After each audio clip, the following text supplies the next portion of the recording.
Aloha, welcome to the Mr.G podcast. This is episode number 51. We're going to be talking about that big lights globe thing in Las Vegas that's all over social media. We're going to learn about it together. I'm also going to tell you a story about three black cats that my mom had. And this podcast is basically all about how good this podcast is. It's a celebration of me, Mr. G. The Mr. G podcast is available wherever you listen to podcasts. Spotify podcasts, Apple podcasts, Amazon podcasts. And if you still can't find the Gregory Brandt Mr. G Hawaii podcast, full episodes are uploaded in their entirety on Twitter, YouTube, and Spotify. I try to do an episode every day. Been doing this about 2 months. Like I said, this is episode number 51. It's a warm 77 degrees here on the outskirts of Chinatown in Honolulu, Hawaii, the largest city in the Pacific. It's a little cloudy and rainy. The weather report says precipitation is 10%, but the past few days in Hawaii, it's been nice. It's been sunny, cloudy, and rainy. And so you have a lot of rainbows and a lot of like pleasant drizzle that does not pick up on the radar. And let me tell you, rain in July in Honolulu County is rare, so it should be appreciated because it's not going to rain again until September, October, later months. All right. Like I said, we're going to find out about the globe in Las Vegas. That's not what it's called. Okay. The thing is called the sphere, and it is a sphere. And it's been lighting up social media, pun intended. This sphere in Las Vegas, it looks like it has 1,000,000 lights on the outside of it, and it's responsible for loads of traffic jams because people are just stopping to look at it. And it's responsible for loads of TikTok videos and memes of people putting their picture in the globe and everything like that. And it is a fascinating thing. You know, Saudi Arabia has their projects going on, but this one came out of nowhere and it's very impressive. It's called the Sphere at the Venetian Resort. And so from what I understand, it's actually an arena where they're going to have sporting events and concerts. But let's see. The Sphere at the Venetian Resort is a spherical music and entertainment arena in Paradise, Nevada, Las Vegas, near the Las Vegas Strip and east of the Venetian Resort. The project was announced by the Madison Square Garden Company in 2018, and construction was underway the following year. The 18,600-seat auditorium was initially scheduled to open in 2021, but construction was suspended in April 2020 due to disruption in the project's supply chain caused by the thing. Construction resumed later that year. The Sphere is set to open on September 29, 2023, with U2 using the venue to launch their U2 UV Octung Baby Live at Sphere Residency. So congratulations, Bono. You get to open up the Sphere. The legend of Bono continues. Everybody loves Bono. So history, the background. The project known as the MSG Sphere was announced February 2018, initially a partnership with the Sands. Let's see, the Sphere project was designed by Populous, and its interior includes the world's largest LED screen. Okay. MSG initially estimated the project to cost 1.2 billion. To put that in perspective, 1.2 billion, Elon Musk has 200 billions. So Elon Musk could build 200 spheres. Just to let you know, Elon, how much money he got. The sphere-shaped project was designed by Populous, eventually surpassing 2 billion. Okay, it cost 2 billion. So Elon, you can only build 100 of them. Construction. A groundbreaking ceremony was held on 2018. They built it in a matter of just 4 years. The projects in Saudi Arabia, that's going to take decades to build. But this sphere, the Sphere at the Venetian Resort is the official name, was unveiled in July 4th, 2023 on Independence Day. It illuminated during celebrations in Las Vegas. The official opening, like I said, is September with U2 as its first performer. The venue will employ about 3,000 people. And like I said, it seats 18,000. It's 366 feet high and 516 feet wide at its broadest point. It's the largest spherical building in the world at 875,000 square feet. It will include seating for 18,000 people. To put that in perspective, 18,000 people is about an NBA basketball arena, but NBA arenas generally sold out their games and they play 82 games per year. Now, that's only 18,000. To put that in perspective, the University of Texas, where I graduated from, their football stadium seats about 100,000 people. So much more people watch football in person than basketball, just to put that in perspective. So the Sphere can have basketball games, but not really football games. Football games, you need like a huge place like the Alamo Dome. But like I said, the DK Royal Memorial Stadium in Austin, Texas, Hook 'em Horns. Side note, the Longhorns are going to win the FBS college football championships this year. Watch. Las Vegas probably already has them as one of the high favorites, but they have like, the like not Colt McCoy, Peyton Manning, like his nephew Archie Manning, I think his name is. But anyways, the Longhorns, they were stacked last year. They almost beat Alabama, and they open against Alabama this year, and the Longhorns are going to kick Alabama's ass in Alabama. So watch out for them this year. But enough about the Longhorns. There's not going to be any football in the Sphere, but there will be basketball games. Like I said, football stadiums, they want to sell at least 50,000, 60,000 tickets. Most basketball games, they sell about 20,000. So the venue can accommodate 20,000 people in standing capacity. The Sphere has 9 levels, including the basement where a VIP club will be located. Okay, that's where I'm going to be. If you want to find Mr. G and the Sphere, look for the VIP club. Actually, I don't really like Las Vegas. Lots of stories about Vegas, but hey, I've been there a dozen times, so I might end up there again. The Sphere's interior will be equipped with a 16K resolution wraparound LED screen, measuring 160,000 square feet. It will be the largest and highest resolution LED screen in the world. Now, that's what I heard previously. It's the highest resolution screen. So it's not just the largest LED screen. I was wondering about that. Like the larger it is, they're able to get more resolution, I guess. So is it 4K, 8K? I guess it's beyond 8K, but it's supposed to be pretty hype. I was thinking pretty hype, pretty good, pretty awesome, pretty spectacular, pretty tubular. How many lights are there? The exterior of the venue will feature 580,000 square feet of programmable lights, which can feature holiday themes with the Sphere depicting a Halloween jack-o'-lantern, for example, or a Christmas snow globe. The Sphere will feature 164,000 speakers, and the sound system will deliver sound through the floorboards. 40 features include scent and wind will also be used. Okay, Sphere, you blew my mind. Like a sphere being blown in the galaxy. They're actually going to have wind and also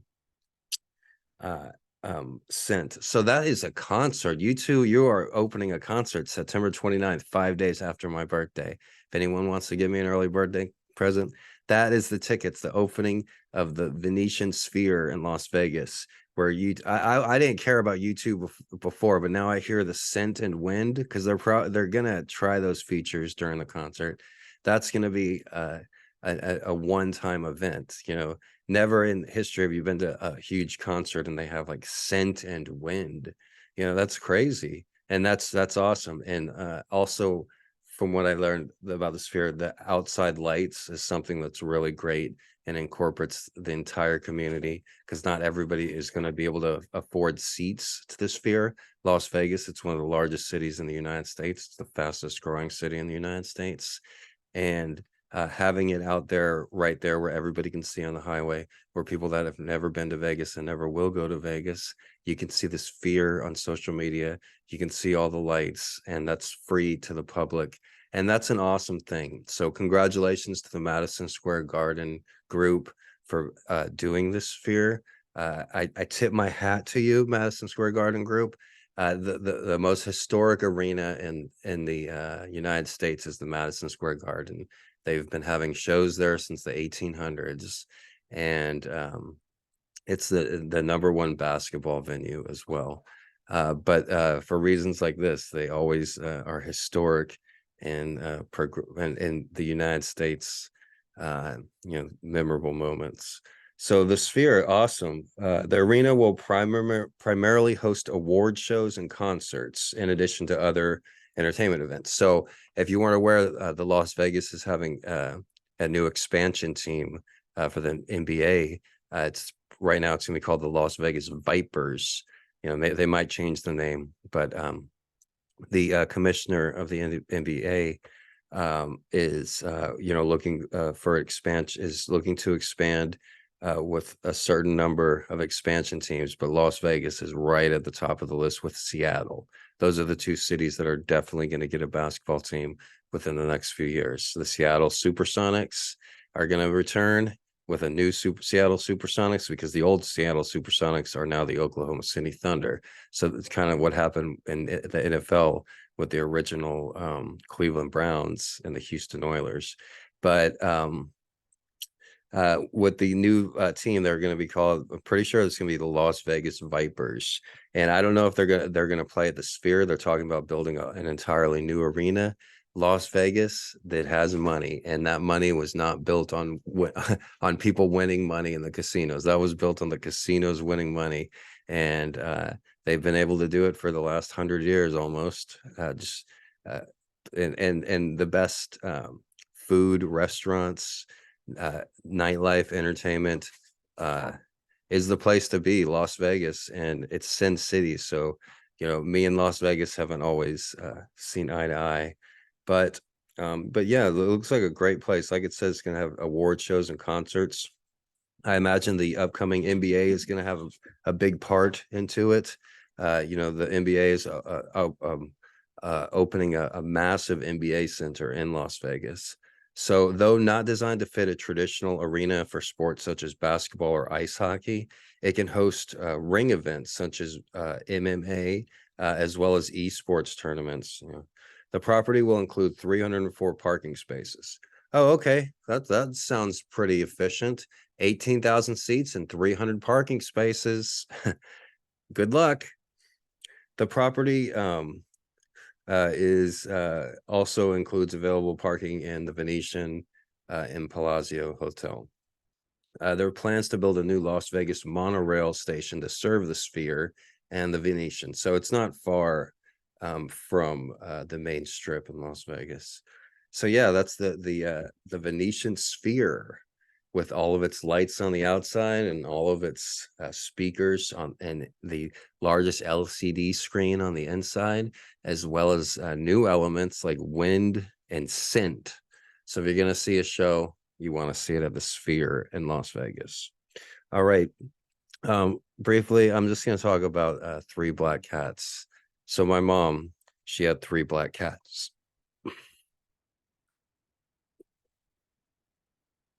They were related. My mom had three black cats. The mom was named Charlie, and her two daughters, kitties, were named Sister and Runt. And my mom took care of these cats, and she was very good to them for a long time. My mother got them during the 1 year my brother lived there, and we were in sixth grade, I believe. So it was about 1992, I think, and 92 or 93.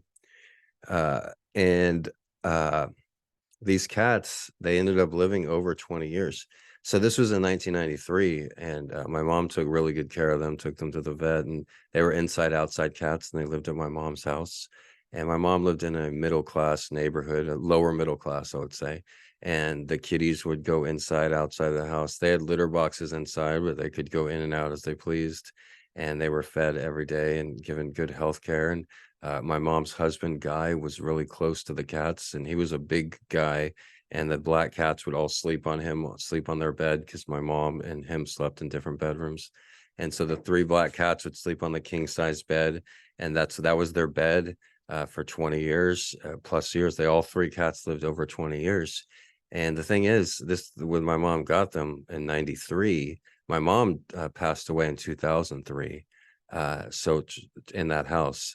So my mom actually only lived 10 years from after she got the cats. So she got the kitties in 93, or she got the one cat, Charlie. Then Charlie had kittens and she kept two of the kittens. So the three cats came basically in 93. And then my mom passes away 10 years later in 2003. And in my mind, part of it's like, oh, well, my mom always took care of the cats, so the cats are done. And I went on to, start at community college in 2003.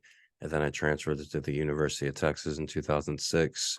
And then I graduated in 2010 and traveled across the United States for a couple of years and flew to Hawaii in 2013, 20 years after she got the cats. But the thing is, during all this time that my mom died, and then I start community college, make straight A's, honors program, editor of the newspaper, transferred to the prestigious journalism school at the University of Texas, graduate from the highly competitive journalism school and receive a BJ, a bachelor's of journalism, very competitive degree, very exclusive degree. And then I travel the country and have all these experiences working on organic farms, going to Las Vegas, going to Reno, going to Berkeley twice in that period, going to Santa Fe, having all those experiences, then flying to Hawaii and working on a farm in Hawaii, being manager of a farm in Hawaii, then living in a graveyard in Hawaii, then working as a caregiver in Hawaii, then living in a jungle with my cats in Hawaii.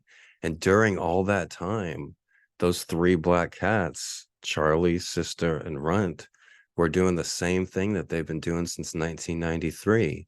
They were at the same house, eating in the same room, going poop in the same litter box, sleeping on the same king size bed with their same guy, human friend. And nothing really changed. And they had certain instances. And me and my twin brother, we never went back to that house after our mom died in 2003. And we never saw those cats again, basically, or at least I didn't. My brother might have drove around in the neighborhood and tried to say hi to the kitties. But it seemed like in our mind that for 10 years, our mom took care of these three black cats. There was always these three black cats, and Charlie was a real friendly, nice cat that would sleep on top of me whenever I crashed on their couch. And that was only 10 years. And those cats had another 13 years after that. So during all that time, I started community college in 2003. So the cats were about 10 years old at that point. But then I never saw them again. And I go through community college for 3 years. The three black cats are still hanging around over my mom's house. My mom's not even alive, but they're still doing the same thing, those three black cats. And then I get into the University of Texas, and it's one of the hardest years of my life, the first year at UT, but I get through it. And I do 4 years at the University of Texas. And during those 4 years, those cats are eating from the same bowl, climbing, scratching the same trees, doing the exact same thing. And then I graduate from the University of Texas, and there's no celebration or big hurrah. Nobody even pats me on the back. And I actually write a book about it. But during that time, those three black cats are climbing on the roof, chasing the things, going around the same area that they've always gone around since 1993. And then I travel across the United States. So I'm in northern New Mexico working on a farm. And then I'm in Las Vegas playing the tables. And then I'm in Reno, Nevada, walking on the dirty streets of Reno. And then during all that time, or when Reno, walking on the railroad tracks, when there's wolves in the distance going, oh, and during that time, while those wolves are going, oh, while I'm in Las Vegas, while I'm in Santa Fe, while I was at the University of Texas, every single class that I had at UT, every single class that I had at community college, every single memory I have of being a student, every single memory I have of working on those farms, these three black cats were doing the exact same thing. Charlie, Runt, Sista, the three black cats. Charlie had like longer fur, and Runt and Sister each had little fur, and they each had pretty big bellies because they were so well fed.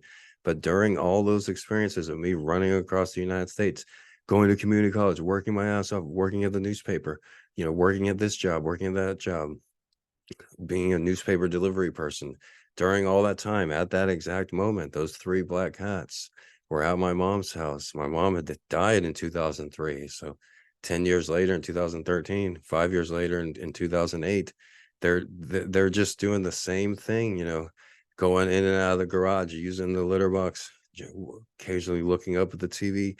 And then they live on for 20 plus years until I'm like in Hawaii. And Then I find out that one of them passed away on a New Year's Eve. A bunch of neighborhood teens were lighting fireworks in the backyard trying to scare the kitties, and one of them ran off and never came back, at being like 22 years old. And that's all I heard about the other. I don't know what happened to the other two kitties. But sometimes I'll go on Google Maps and I'll look up my mom's house, and you can go like a few years back, so you can go like 5-10 years back. So I'll look on Google Maps of my mom's house, and I'll see the same cars there and the same oil spot in the driveway. But I'll be looking for these three black cats, and I'll go back to 2009. I'll be like, okay, I was a student at University of Texas at this time, but the black cats are here somewhere. They were here in this house somewhere. And I'll go back to 2006 and 2005, and I'll be like, okay, I was at community college this time, but the black cats are here somewhere.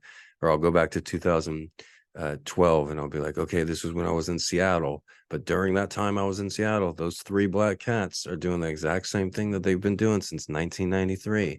So the point I'm making is, cats are mysterious. You never underestimate cat. They're so smart, they're so cunning, and they're majestic and mysterious. You never know what they'll do. They'll always surprise you. The punishment for hurting a cat in ancient Egypt, even on accident, was death. And no other animal can compare. And when you look at the longevity of cats, because lots of many cats live to be 20 plus years old. So when you look at it, somebody could get a cat when they're 21 years old, just barely old enough to drink, and their kitty lives through them for 20 years until they're 41 years old. So that's a long time. That kitty has experienced a lot. That kitty experienced a dumb 21-year-old, young, dumb, and full of, and then the kitty experienced a late 20-year-old, like a little bit more mature, and you guys still together, then 30 years old and 35 and 40. So the cat can see everything. I see of a cat that I got now, little Ricky, is about a year old. So I got little Ricky when I'm 42. I know I'm a young 42, but let's say Ricky lives to be 22 years old. So Ricky lives until sees me at 64. I'm as old as the Paul McCartney song. Will you still need me? Will you still feed me when I'm 64? Shout out to my lovely English girlfriend who make this things like that make me appreciate her even more. She's obviously a lot younger than 64. She's a lot younger than me. But as I get older, it's a blessing to have such a great, beautiful young woman as my girl. But thank you all for listening. Once again, the Mr. G podcast is all about how good the Mr. G podcast is. It's a celebration of me, Mr. G. And it's available wherever you listen to podcasts. So Spotify podcasts, Apple Podcasts is the #1 place. Type in Mr. G Hawaii podcast, Mr. G Gregory Brandt podcast. And if you still can't find it, full episodes are uploaded in their entirety on Spotify. Check that out. Also on YouTube and Twitter. Thank you all very much from me and my street kitties, and from the three black cats in San Antonio, Texas, Charlie, Runt, Sista. This episode is for you guys. Love you. Rest in peace, Mom. Shoots.